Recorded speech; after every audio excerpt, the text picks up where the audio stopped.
So hello, today, welcome to Thrive University.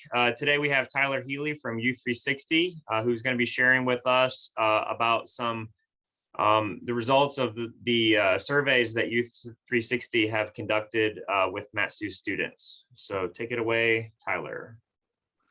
All right, awesome to be here with you guys today. Are you seeing my presentation okay?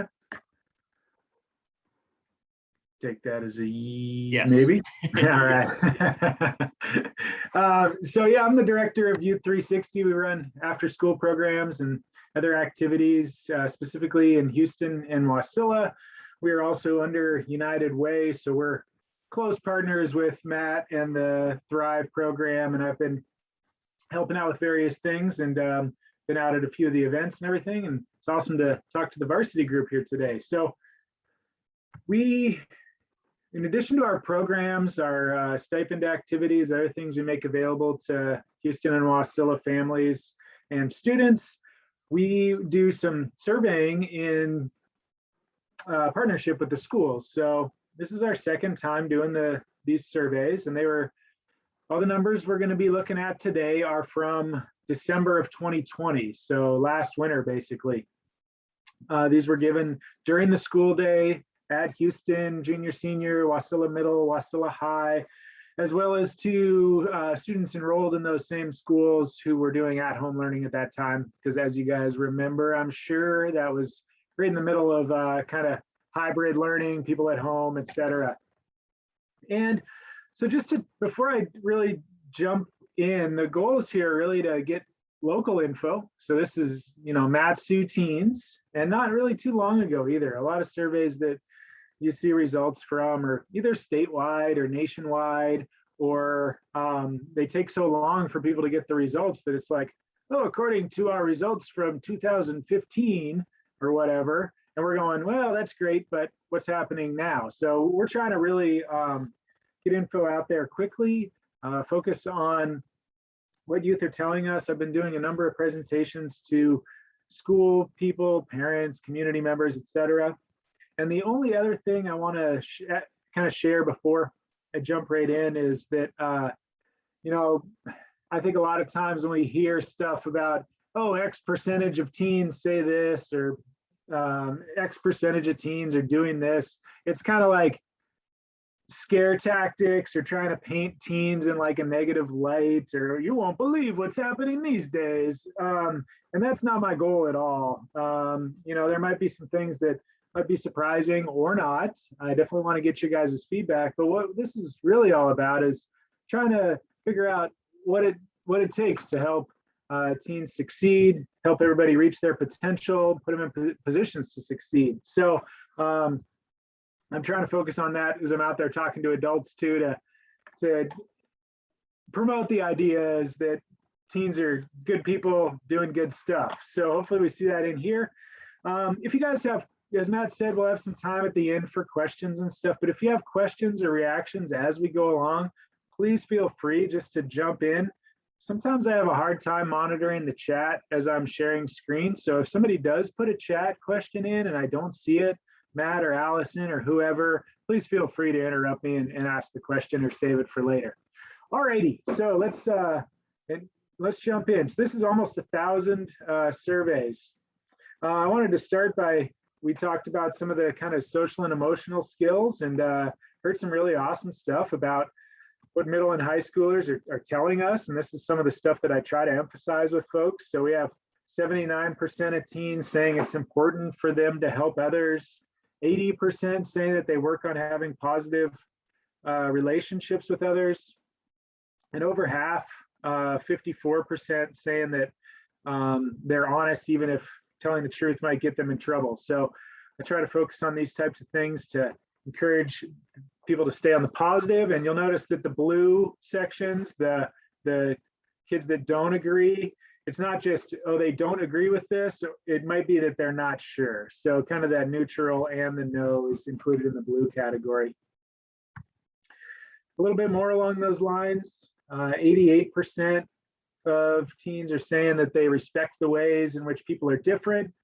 And then some of the stuff we're still working on is, and as many of you know, and anybody that grew up knows, these are kind of ongoing skills that we're developing throughout our life. So 60% say they know how to disagree without starting a fight or argument, and 54% say they ask for help from others when they need it. So these are some of the things that through our programs and Thrive, we're trying to, get some more of your peers in there that maybe you're still working on developing these types of skills, give them opportunities to practice, et cetera, and grow and develop.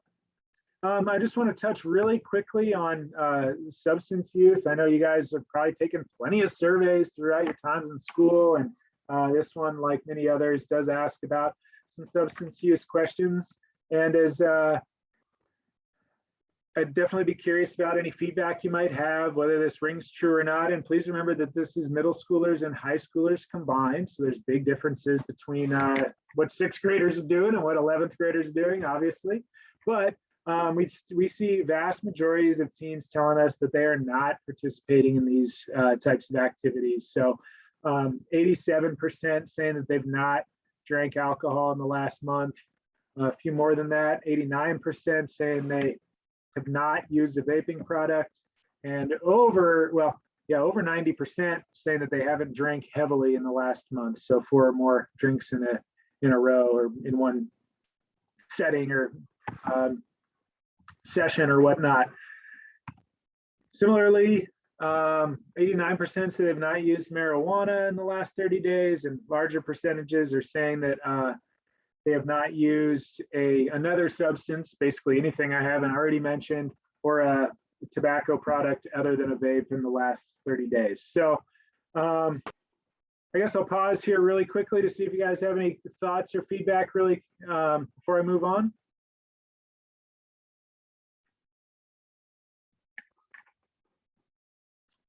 Right. Mental health, we know that this, running programs, talking to youth in schools, many folks, especially with COVID going on, as this survey was taken kind of in the middle of our first COVID winter. But even before that, in our first survey, we see that a lot of, or too many young people are saying that they're having challenges with mental health issues. This is true locally, as well as nationally. I'd love to hear kind of what you see here matches your experiences talking to peers, et cetera, without, of course, sharing personal details, but to see if this matches what you're seeing in amongst your peer groups or friends or whatnot. So we ask, do you feel alone in life? 23%, almost 1 in 4 agree or strongly agree.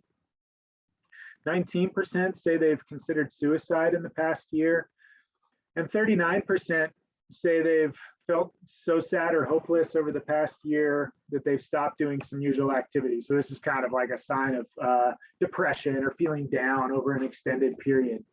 So I'll get to kind of some of the stuff we're working on to help people feel connected, feel that they, move out of these frames of mind and get them into support and positive relationships. Along with what Thrive is doing, of course, is really right along these same lines. But I just would really encourage you guys to, number one, if you are feeling some of these things, that you're not alone. Many teens go through similar things, at least that's what they tell us.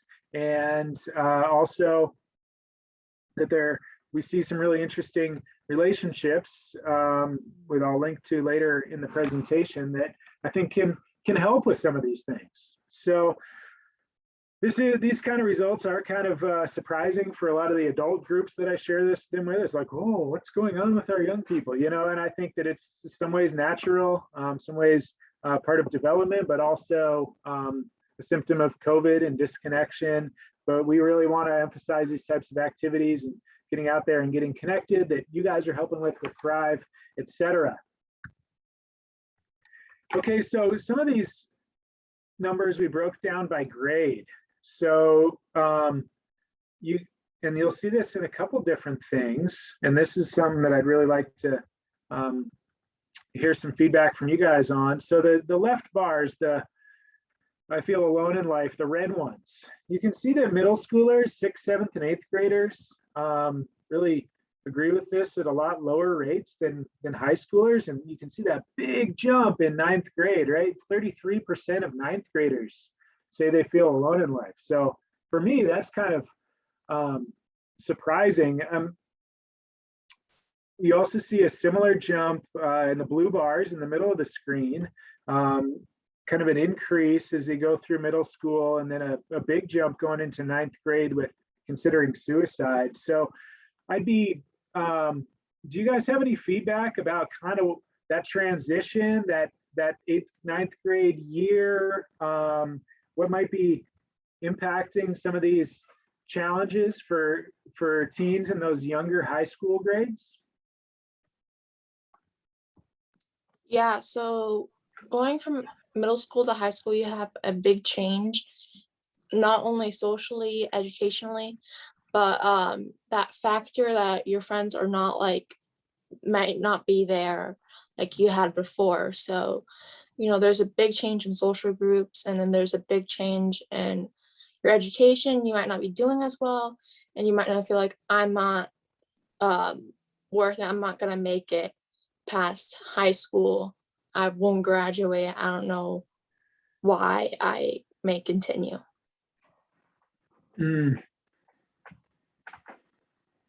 Thank you. Do you Anybody guys else?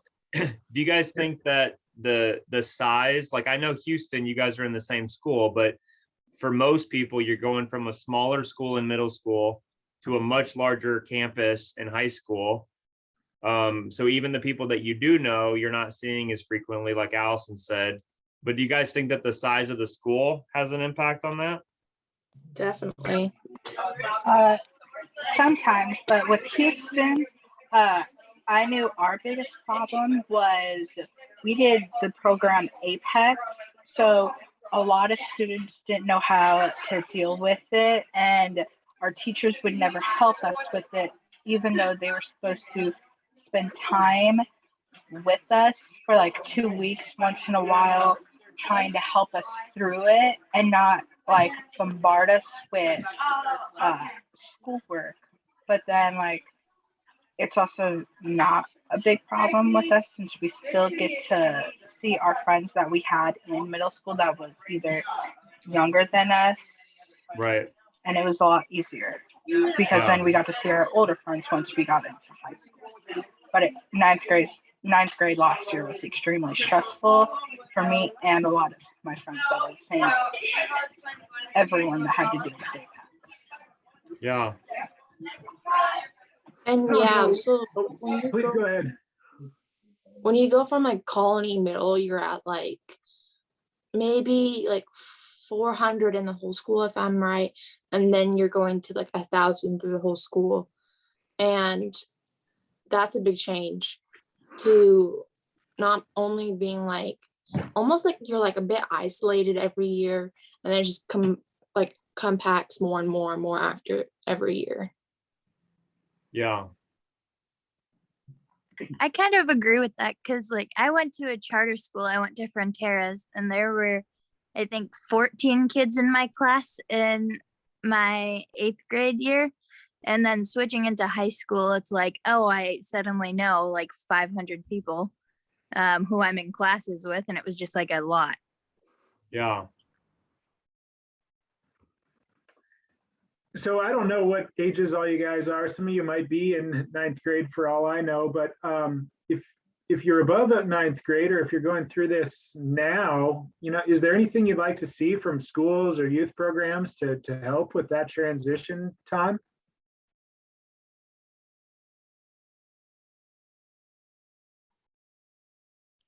Maybe like more like easing into having all sorts of schoolwork, because I feel like from middle school, it was kind of easier for a lot of us. And then we got into high school and we have homework for 7 different classes every single day. And it's so many, like it's so much homework, and it just gets really stressful, like not being able to have a social life. Like we're in school all day, and then after school, we spend like hours working on more schoolwork, and it's just like a lot. Yeah, I agree with that. Like the whole social aspect is different as you go on. You might be losing or like in a rapid gate of friends. I graduated back in May.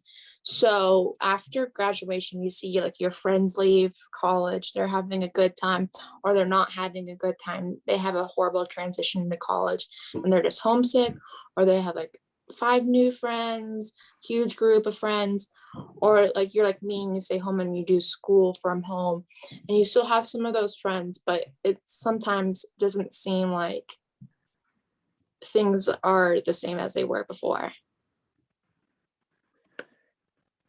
Yeah, those transitions can be really tough, especially if it seems like everybody else has their stuff together, and really what it might be is everybody's just barely holding it together, right? Everybody's working through the same types of things. I do think that schools and programs could do a better job of considering those social connections through this transition time. So I really appreciate the feedback. Thank you. And then finally, the third graph on this page compares the considering suicide in the past year number by gender. And you see that 22% of females agree with that versus 14% of males. I still think that 14% is too high, but it's super just kind of surprising, not surprising, but sad, and something that keeps me motivated to see larger numbers of female students experiencing those types of thoughts and feelings. We've got a little bit more of that coming up here as well. All right, so I mentioned we talked about relationships and kind of various aspects of people's lives. So family is obviously the biggest part of that. Most students say that their parents do a pretty decent job supporting them and doing fun things together. So you can see here that over 3 and 4, over 75% say that they talk with their parents about what they're doing in school at least once a week. I would have assumed that to be a little bit higher when you talk about once a week. It is a little shocking to me that 23% of parents aren't speaking to their kids more than once a week about school, but not that's more on the parents than the youth, I would say. 86% of kids do say that it's easy for them to get caring and warmth from parents and guardians. And 80% say they did fun things with their family at least once in the past week. So these types of connections, I think, are really important, even as students grow older with more responsibility, more kind of individuality and freedom. It is really important, and we'll see here for students of all ages to have those connections with their parents, even if it does get harder a bit as kids grow and develop. I know I went through some tough patches with my family when I was in high school, which I think is pretty normal, but the more we can try on both sides to keep these things connected, we see better outcomes. So we asked, when you feel anxious or depressed or upset, who would you go to seek help? And I have full results on that later in the presentation, but for this focuses on parents. We see 65% of students saying, yes, I would go to my parents to seek help when I'm feeling upset. So about 2 out of 3, which I thought was okay. But we do see, a real drop. And you look at those blue bars in the middle of the screen, 81% of 6th graders agree with that. The colors are a little backwards here, I just noticed. Sorry. Then that kind of consistently drops as you move into the older ages, which again, probably kind of normal. As students get older, hopefully they're having other places where they can get those needs met. They might be dealing with things they don't want to talk with their parents about it. I totally get it, but I think this is important for parents to see that, really try to make that effort to stay connected as students get older. And again, we see lower percentages of female students saying they would go to their parents to seek help as compared to male students. So this is kind of more geared towards information for parents, but I think it's important for you guys to see this as well. Moving on, connections that your family might have. So we, trying to figure out what are the social connections? How connected are families with each other? So my parents often know my friends. The bar the chart on the left 61% of students say that their parents know their friends, meaning the students' friends. 44% say their parents know the parents of their friends, so their kind of families know each other. This was kind of funny. The chart on the right, we also asked parents about this. Do you know your children's friends? And 93% said yes, which in comparison to students where 61% agreed, there's a little bit of a disconnect there. So whether parents are not really knowing what's going on or overestimating or what, I'm not sure what's happening there, but obviously students are probably interacting with people in a lot of different ways that their parents might not always know about, which is probably okay in most cases. But I thought that was amusing, so I wanted to include it. Okay, so here's where we start diving into a little bit more detail. So you'll notice that this is the same pie chart that we had before. Okay, my parents often know my friends. It's the one on the left from this slide. But what we do with a lot of these, and we're going to have a few of these comparisons as the presentation goes along here, but we compared students in the two categories. Okay, so basically students in the orange slice of the pie as compared to students in the blue slice. So students that said, yes, my parents often know my friends, they were much less likely to say they feel alone in life when they're comparing to the students in the blue categories, the ones that did not agree with that statement. So you can see 17% of, in this case, the orange students felt alone in life, and 33% of the blue students agreed with that. First of all, does that make sense to you guys, my explanation there? Do you guys understand what we're looking at here?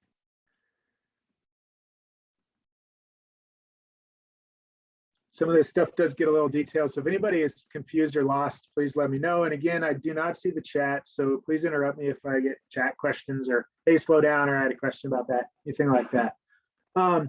So yeah, students that had parents that know their friends were about half as likely to consider suicide in the past year when you compare them to the kids that say their parents don't know their friends, and also less than half as likely to have drank heavily in the last 30 days. So, you know, a lot of these are relationships. We're not saying one thing causes the other thing, but we do see when we have more social connections, parents that are more involved, that, you know, are interacting with their kids on a regular basis, those kids are also less likely to feel bad about themselves to consider suicide. And I should also be clear that if your parents don't know your friends, or if you have friends that who have parents that aren't doing a very good job, you are not doomed. Your friend is not doomed. Okay, these are large numbers of students that we looked at. These are averages, and there's a lot of room for individual growth and support. What we're looking at is kind of like probabilities. So if you're looking at this and saying, oh man, this kind of feels like me, or this kind of feels like somebody I know, they are not automatically going to start drinking heavily or feeling like they want to commit suicide or anything like that, but they are more likely to do that. So those are the people that might need a little bit more support, that they might have a harder time coping with challenges, etc. So I want to emphasize that as well, that this isn't like, oh no, you know, we're doomed if you fall into these categories. All right, we want to talk about some more connections. Before that, does anybody have any responses or feedback on the family section?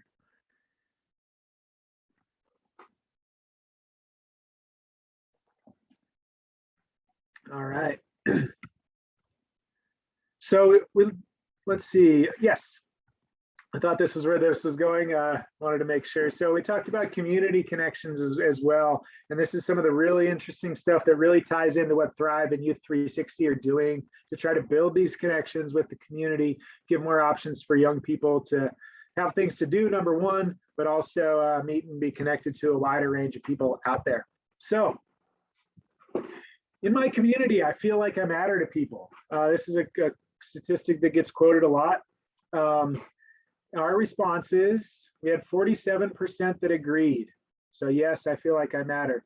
We had 36%, this light blue section on the left-hand side, that said, agree some, disagree some, not really sure, sort of in the middle.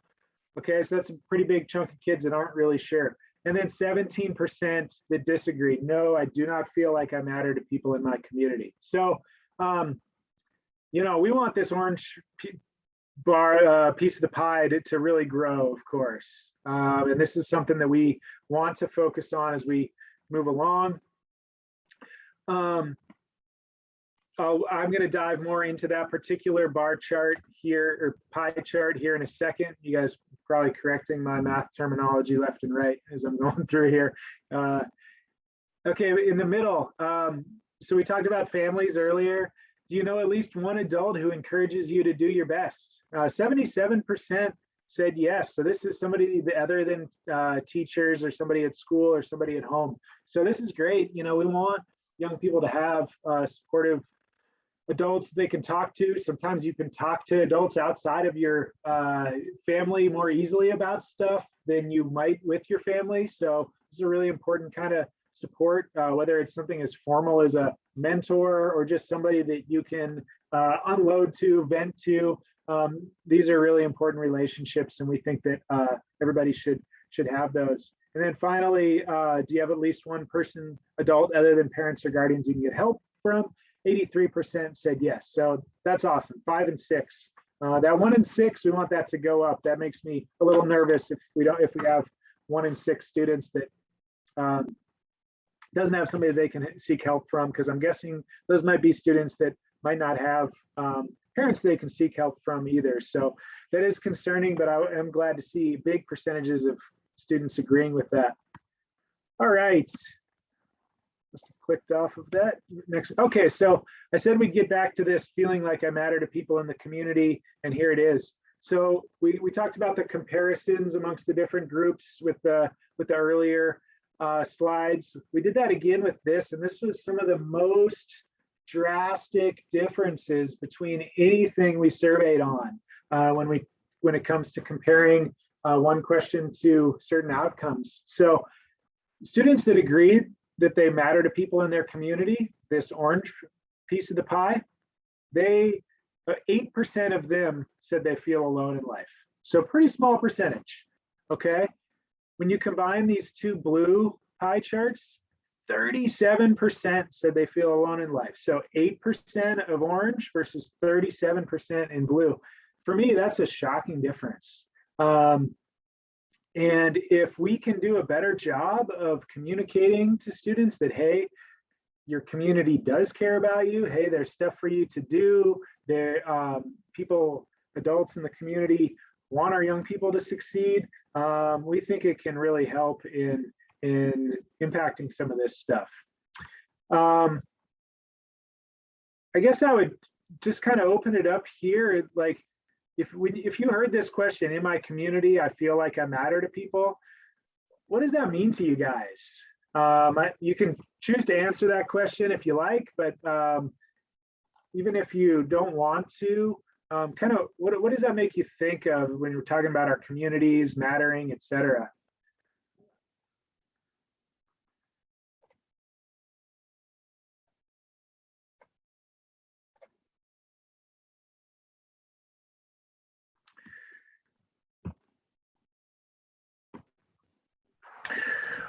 What kind of things do you think might help teens feel like they matter?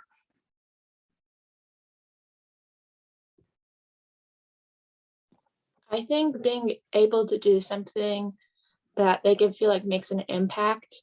So social service projects, making new friends, making something feel better, and easy, simple, like everyday thing is just compliment somebody, and that makes them feel like more like they matter.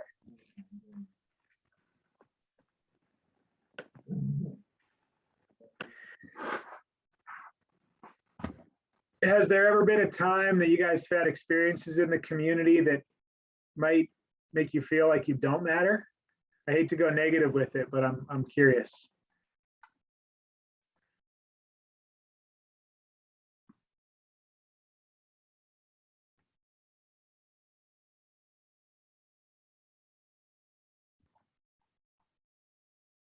Well, that's good. I hope you guys don't have those experiences.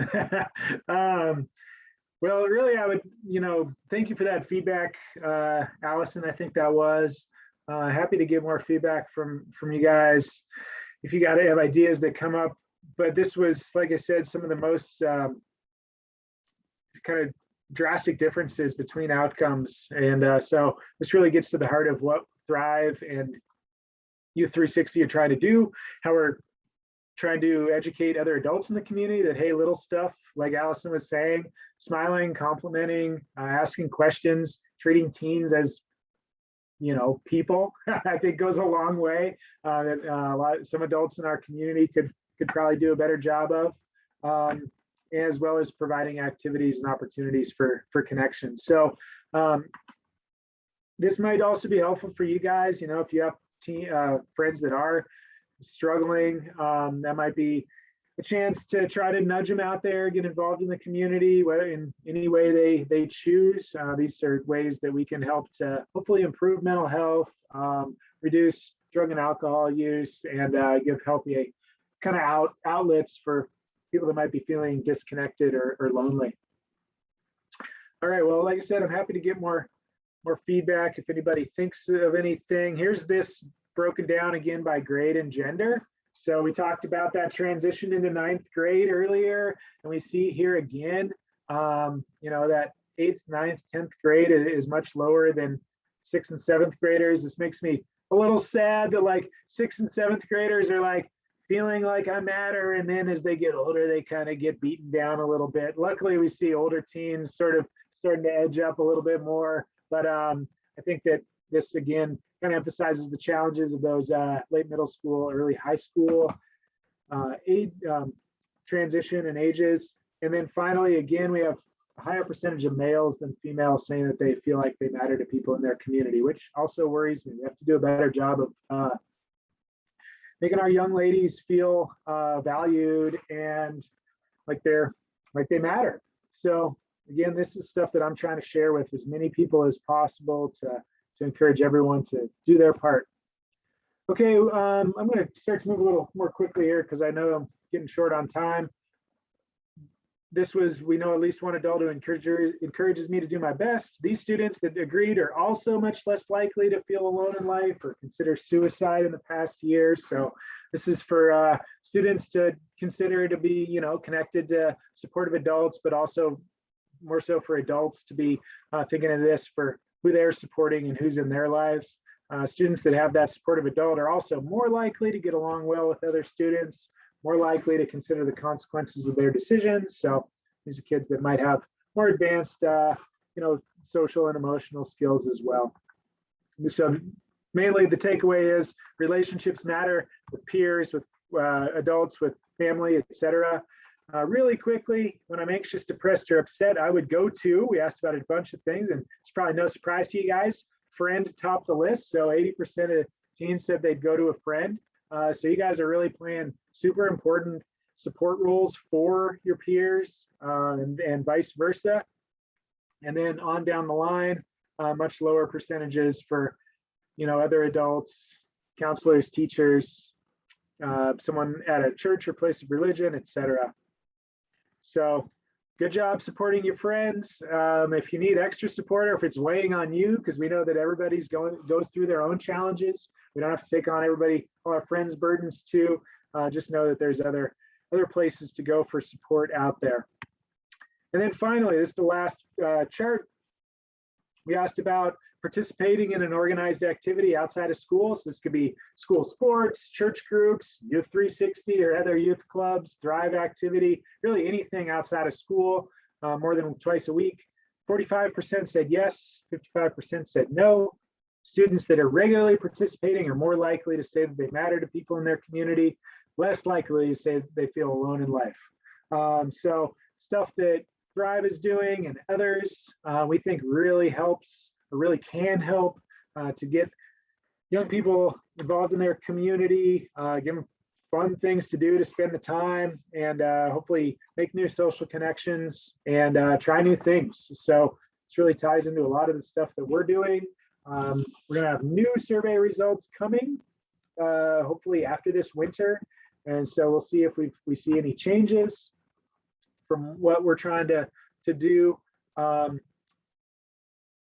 And that's kind of the end of the presentation. Does anybody have any feedback or questions?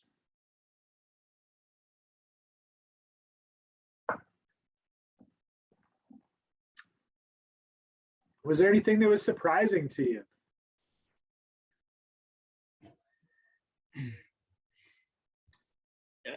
Two things that I want to mention, guys, and if anybody else wants to share or ask questions, there'll be time. But the reason that this is important to share with you guys is for two reasons. Number one, we talked about with upstream prevention work, it's very important to rely on the data to know how effective your program is. When you're working downstream and just pulling people out of the river, you can count how many people you pulled out of the river.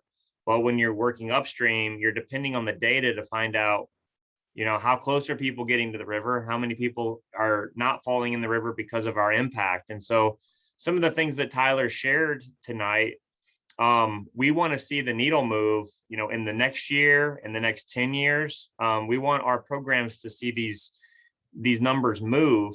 We want more people in the community to feel, more students to feel like they matter to their community because our programs exist. And so I want you guys to be encouraged that you know, whether you're helping share about Thrive on social media or at school, or you're helping set up or tear down in events, all of those little actions add up to helping move the needle on these numbers. And so, so thank you for that. Number two, tomorrow at our bonus street team meeting that we're having tomorrow, we're going to be meeting with the people who actually are in charge of collecting data for Thrive. And so what you guys are going to be helping with is we're going to be training you on how to put together surveys that are similar to this and how to collect that information from students at your school. And so we'll be talking about that in our meeting tomorrow at 4 o'clock. Again, any questions or feedback that you guys have? Do you want me at that meeting? If possible. I can do that. Any other questions, guys? What time is the meeting? The meeting tomorrow is at 4 o'clock. And I sent an email out today to you guys that that has a link to today's meeting and tomorrow's. But if you need a link, let me know and I can send you another one. So can you guys all thank Tyler for sharing with us today? Thank you, Tyler. Thank you, Tyler. Tyler. Yeah, Thank you. anytime. If you